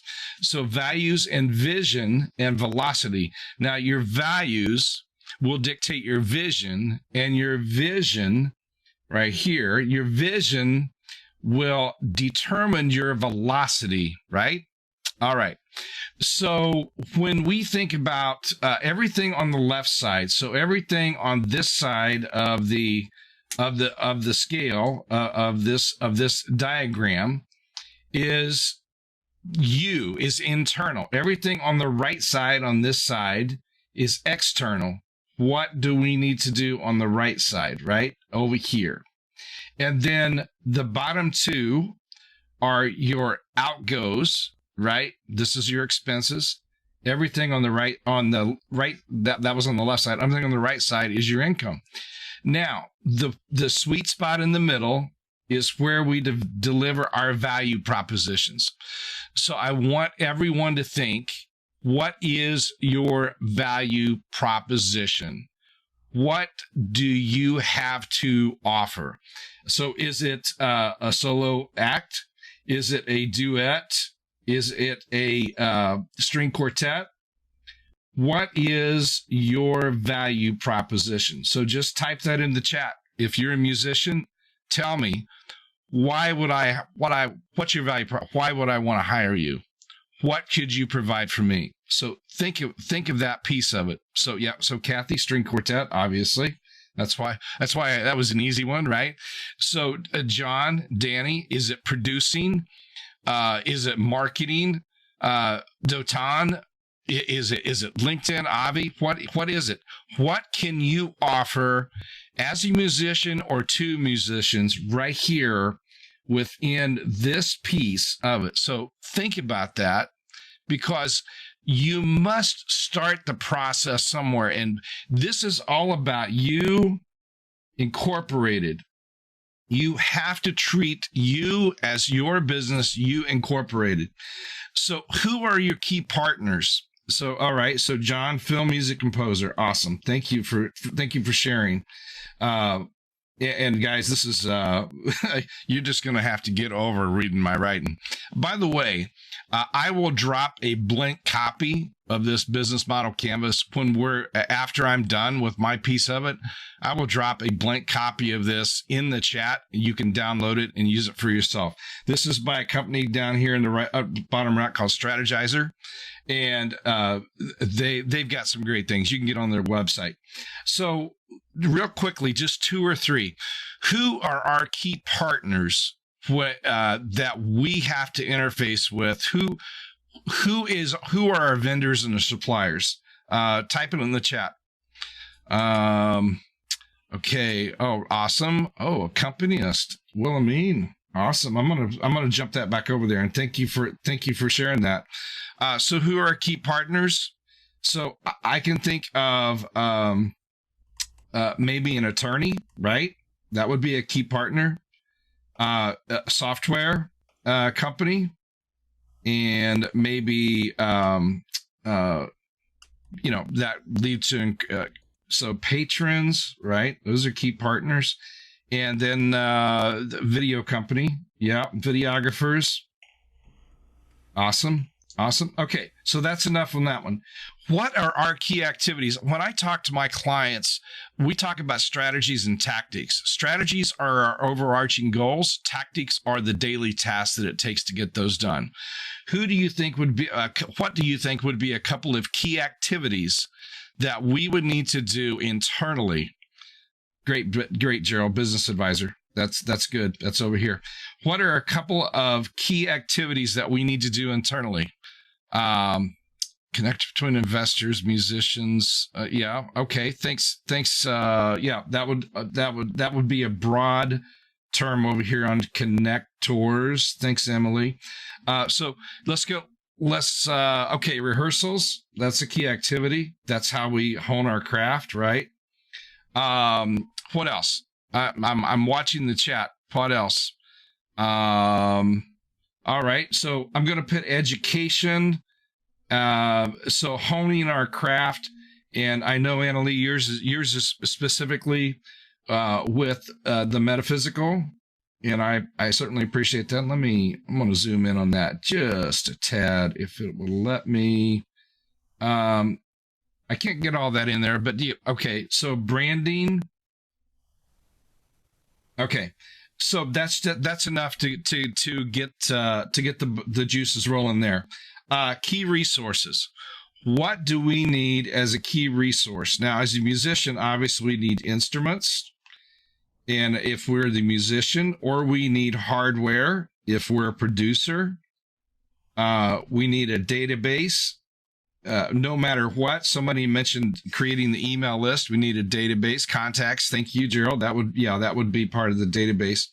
So that will get your juices flowing on key resources. Now, what kind of customer relationships do we need? So this is going to be external. So on this side of the page, customer relationships. What relationships do we need? Okay, money and time, that's going to go down here under cost structure, Annalee, and we'll get to that just momentarily. Okay, so so we need venue managers, right? Absolutely. We need someone that's going to help us with that. What other, and I'm going to put patrons back on this side too, Kathy, because we need that. I have a presentation called Run Your Life Like a Symphony.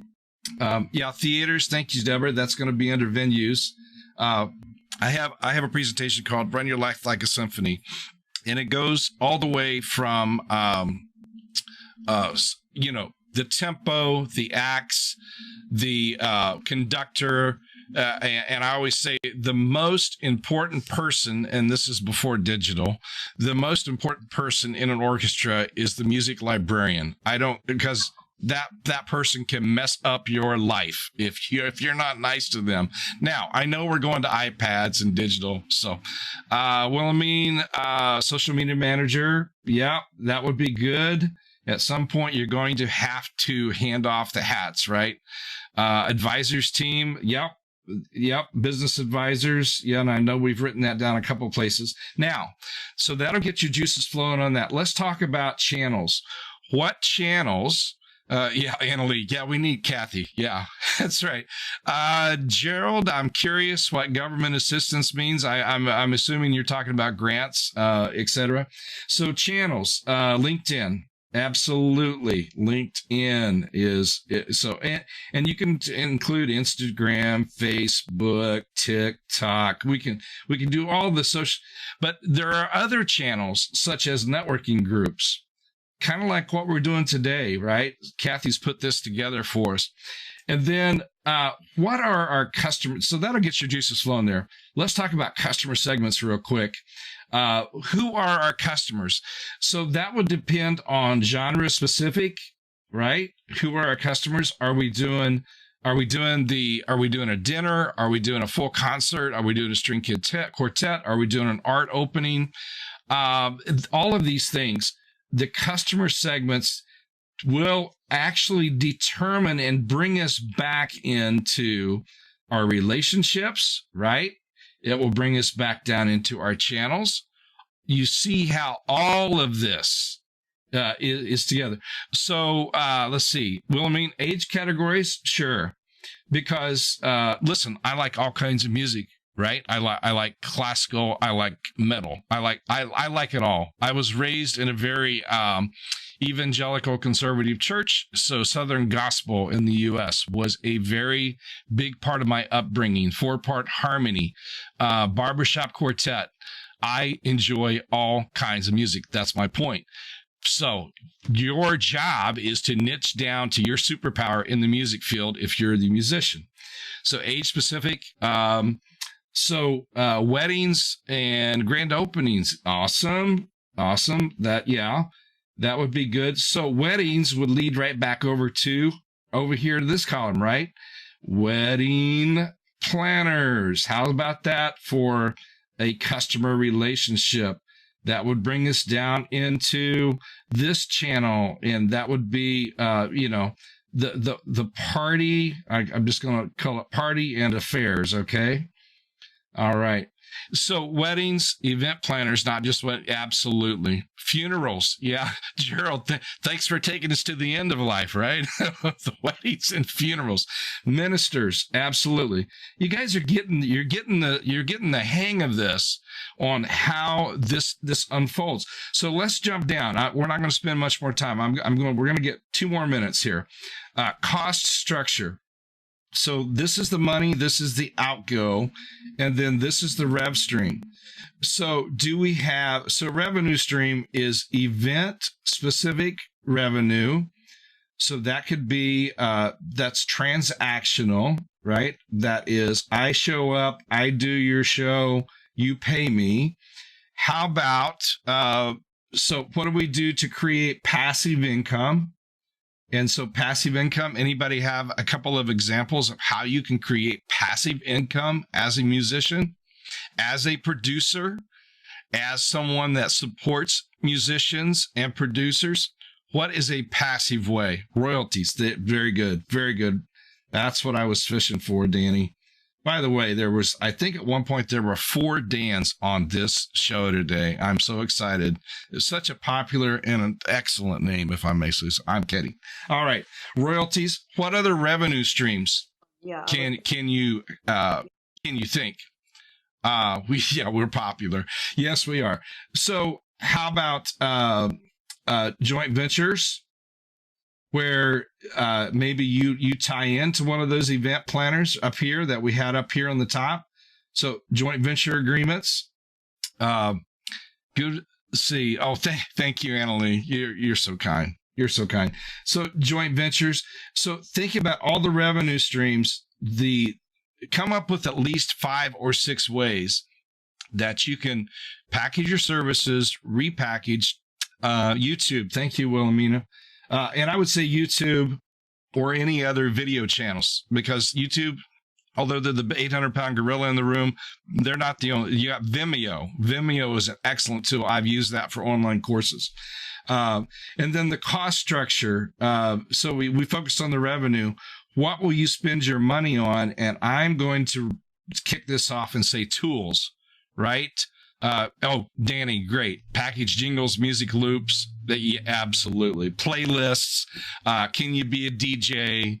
I'd love to be a DJ, but I just simply haven't taken the time. So, by the way, if anybody's into electronic dance music, Armin van Buuren is somebody you would really want to. He's got a very interesting 6-part series on YouTube called Working with Mr. Perfect.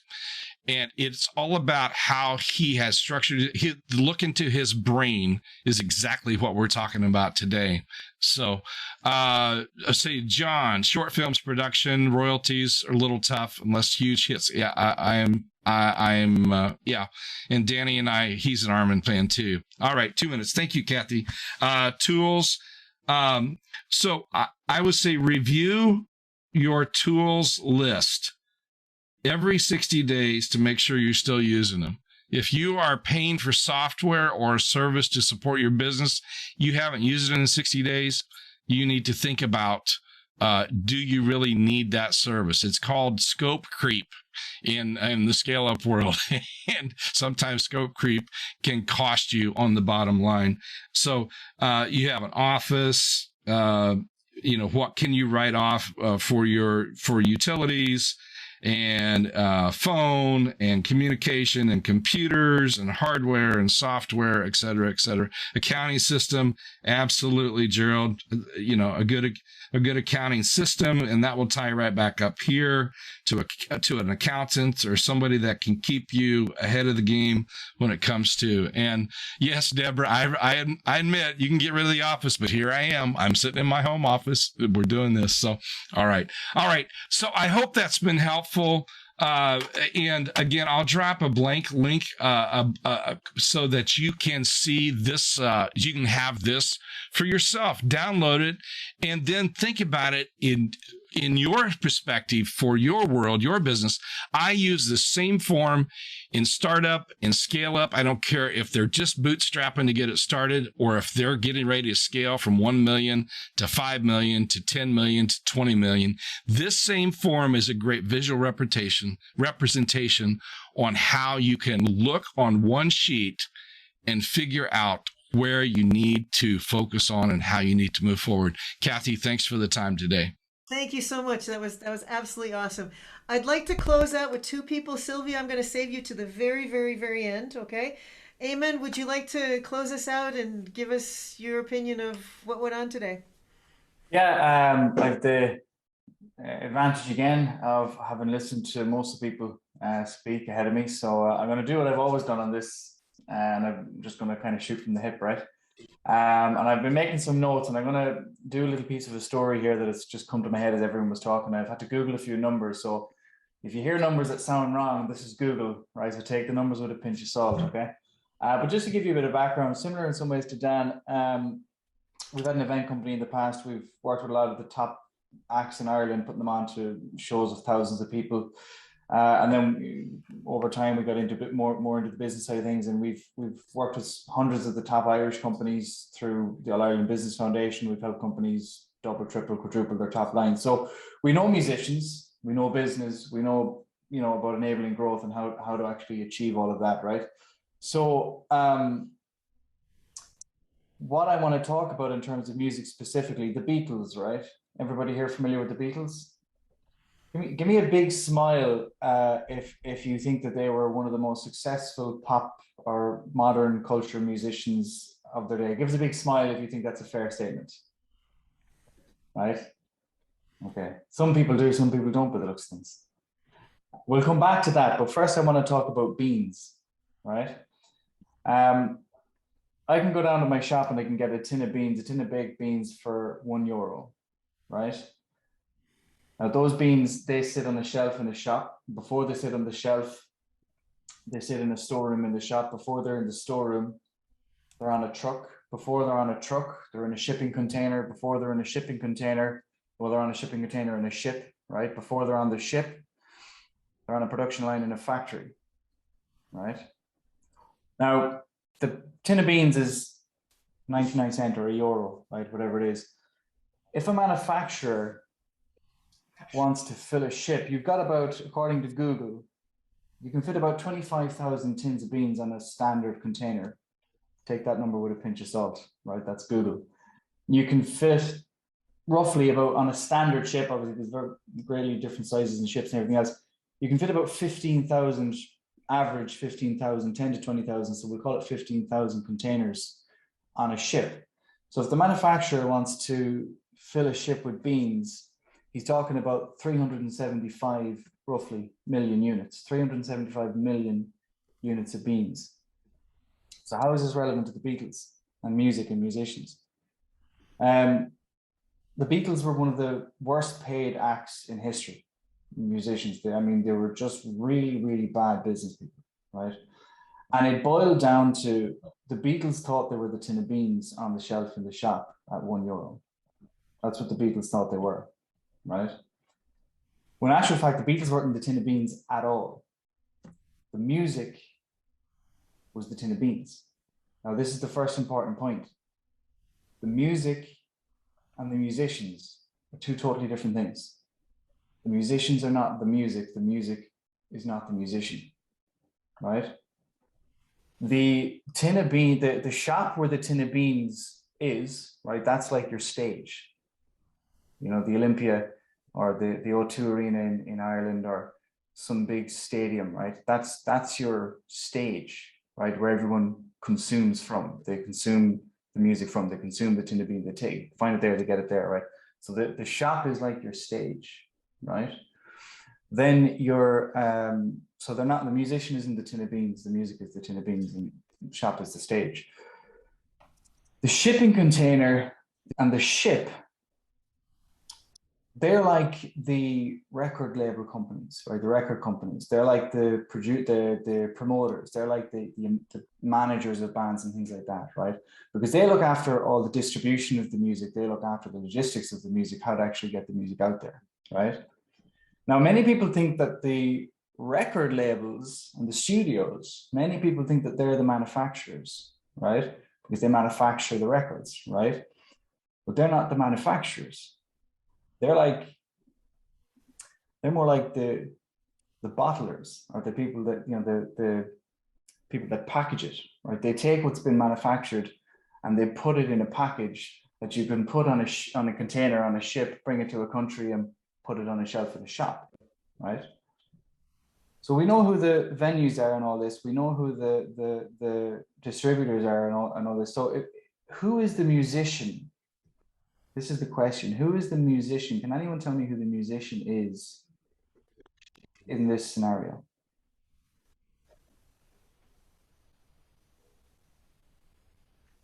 John has his hand up yet? I'm having a little trouble understanding the question. So in this scenario of the shop, the supply chain, the logistics, the shipping, the manufacturer, everything else, the Beatles thought they were the tin of beans on the shelf. The Beatles were not the tin of beans on the shelf. The music was the tin of beans on the shelf. The music is not the Beatles is not the music. So if the Beatles weren't the tin of beans on the shelf, in that whole scenario, from shop all the way back, who were the Beatles in that scenario? They were the cooks. Close. They were the farmers. I am. Yeah, you could say that. I would say they were the manufacturers. Okay. Farmers, manufacturers. Yeah. Yeah. But, you know, pretty much one, you know, they're the source. Let's call it that, right? They were the source, right? They were the manufacturers of the music. They were the manufacturers of the tin of beans, right? And if the manufacturers wants to ship it, which is what all manufacturers do, and it's what the Beatles did in the context of music very, very well. They fill shipping containers full of music, right? If you want to fill a shipping container load of beans, is 375 million units. Even if you're getting, you know, 10 cents on the tin of beans as the manufacturer. Let's do some maths here. What are you looking at? 37.5 million. Thanks, Dan. 37.5 million euros. This is the big problem I see for musicians, right? This is the big transition that before anything else can happen. We've talked about some phenomenal things today and how all of you guys here can serve musicians, right? But until they make this transition, they're not in a position where any of us can actually serve them. And this is the bit where our background, my background, the experience that we have in music and in business, this is where we can facilitate in that transition.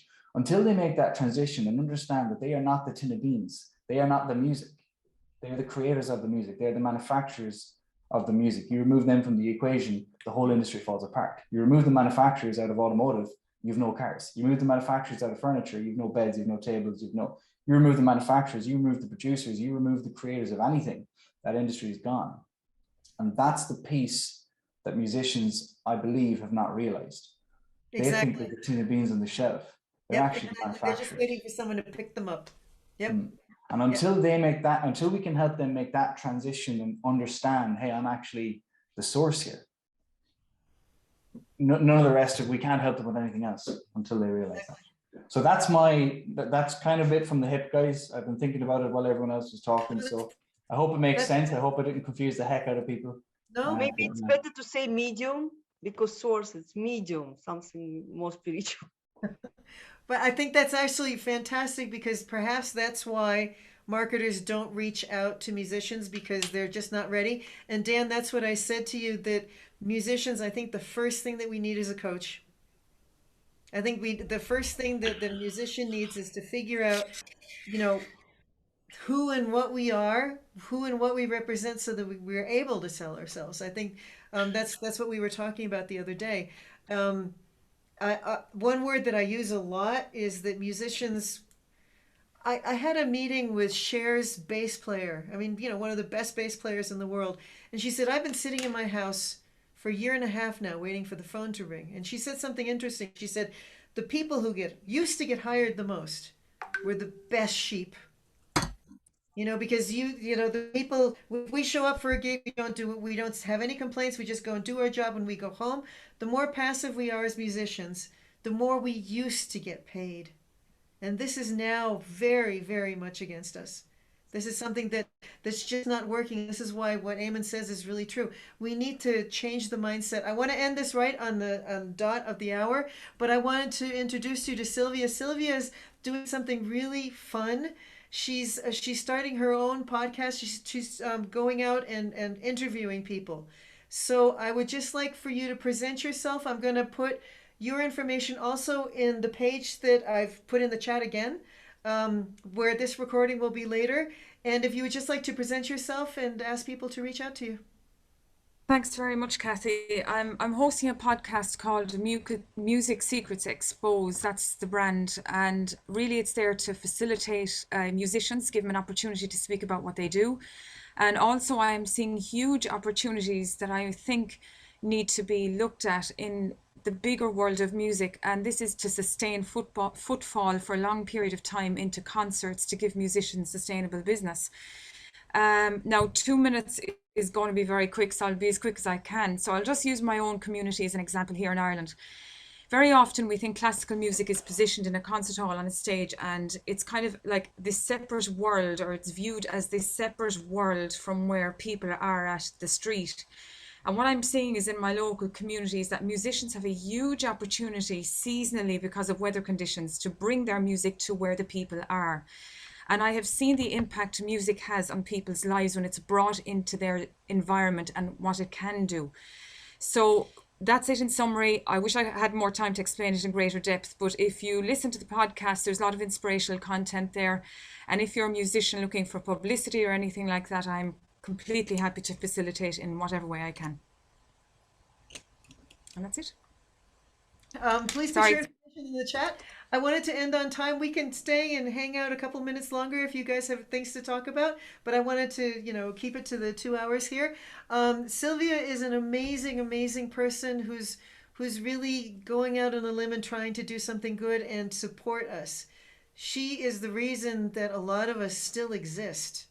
But it's people like her who are going out and really like fighting, and she sends me file after file and message after message. She's absolutely amazing. So I'm going to open up, I will say this again, I'm going to change the name of this group. It's going to be called Culture with Wings. I'm going to put it up on LinkedIn. I'm going to put up the next event. We're going to try for a Wednesday morning American time, Central Time, for the next one. Please spread the word about what we're doing, because I really honestly believe there's 57, I would say maybe 50% of those 57% of those musicians who are out of work right now can change their lives just with a little changing of a switch in their heads. Because musicians are really smart, we're really hardworking, we are meticulous, we show up on time, and we get the job done. It's just a question of changing that little bit to make it all happen. Okay? And I think we're also an amazing goldmine for any type of publicity that people want to do. So thank you very much for coming today. And if you'd like to hang out a bit later, let me know. And if not, I will see you in November.